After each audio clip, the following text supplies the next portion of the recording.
Dans cette vidéo, je vais vous parler de Shadespire. Alors, c'est un jeu de plateau dans l'univers de Warhammer Age of Sigmar entre deux bandes. Je ne vais pas vous donner les règles, elles sont accessibles gratuitement en ligne et il y a beaucoup d'explications sur le site officiel qui est plutôt bien fait. Ce que je vais faire, c'est vaguement vous présenter ce qu'il y a à savoir avant de faire les achats. Shadespire est un jeu rapide qui peut facilement se faire en 30 minutes. 3 tours, 4 activations alternes entre les joueurs, puis entre chaque activation, des cartes de pouvoir qui sont jouées. Le but est de remplir les objectifs tirés aléatoirement. Le jeu est très tactique. Par exemple, après un mouvement, une figurine ne peut plus bouger jusqu'à la fin du tour, et après une charge, elle ne peut même plus être activée. Voilà, 3 tours, 4 activations, ça laisse pas forcément beaucoup de choix et de cap vraiment marge d'erreur. Ceci dit, les règles sont simples à apprendre, et pour donner un exemple, j'ai un jour initié un ami. Juste après, un autre joueur est venu et il a pris ma place, et c'est l'ami que je venais d'initier qui lui a appris les règles. Voilà, donc au niveau simplicité, ça devrait aller. Les bandes, il y a les Farsiders, donc des Sigmarines de tir. Alors, Sigmarine, voilà, le petit surnom.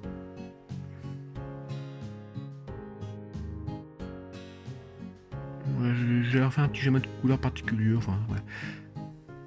Vous avez les pillards de Garek. Donc ce sont des corneux légères qui sont dans la boîte de base. Corneux, du sang, un tube ou une mutile. Derrière, il y a les Skaven, rapides, fragiles, mais pouvant revenir en jeu. Alors, ici, ce sont les Seïdes de Magor. D'autres corneux en armure lourde. Alors, j'ai un peu joué sur les couleurs de cornes, doré, rouge et noir, pour vraiment différencier les deux. Bon, vrai, ça, personne n'est obligé. D'autres Sigmarines, des champions de style Earth, plus axés sur le contact direct. Derrière, les Boys Dane Roskul, des Oruks ou des Orques. La garde Sépulcrane, et les Fire Slayers. Alors, à noter que chaque bande peut être jouée à Age of Sigmar, vous pouvez chercher leurs règles sur le site de Games, voire même acheter les figurines sans les cartes de Shadespire. Qui est un peu moins cher, mais bon, si vous voulez jouer à Shadespire, c'est un peu dommage.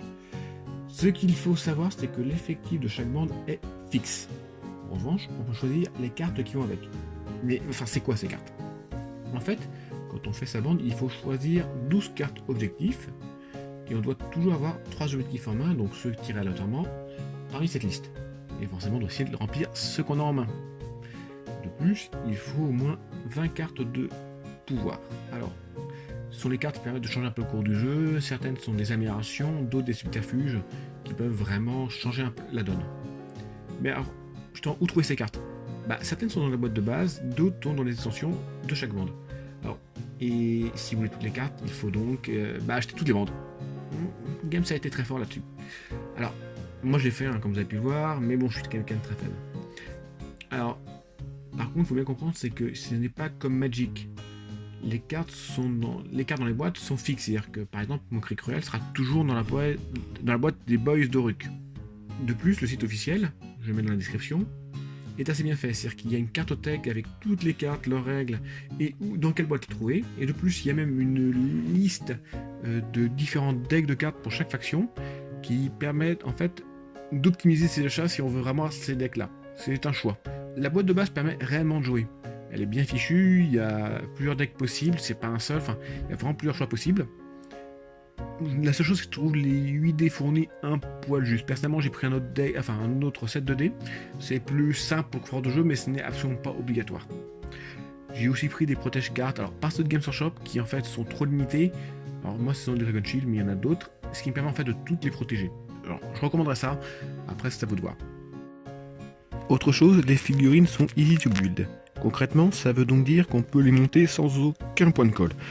Alors, moi j'en ai mis parce que ça permet de bien ajuster les pièces, mais on n'est absolument pas obligé.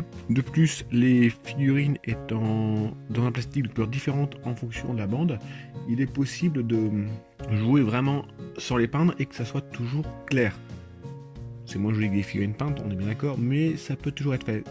A noter que le jeu peut se jouer à 3 ou à 4 si vous avez 2 boîtes de base. Ça changera 2-3 trucs, surtout pour les scénarios, mais c'est prévu, c'est plutôt cool en famille. Alors, par contre, c'est vrai que pour l'instant, la boîte de base, il n'y en a qu'une seule, ce qui veut donc dire qu'il y aura des bandes en double.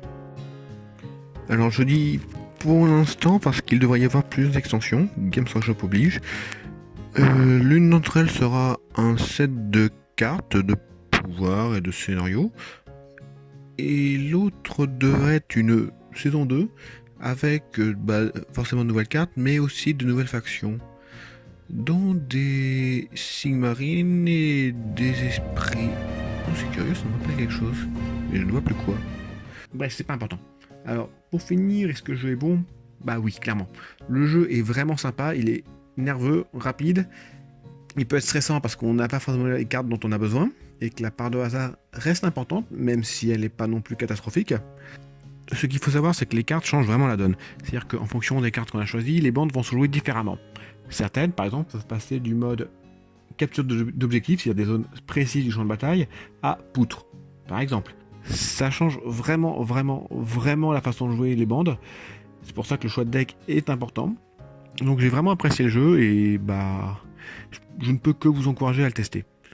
Sur ce, je vous dis à la prochaine.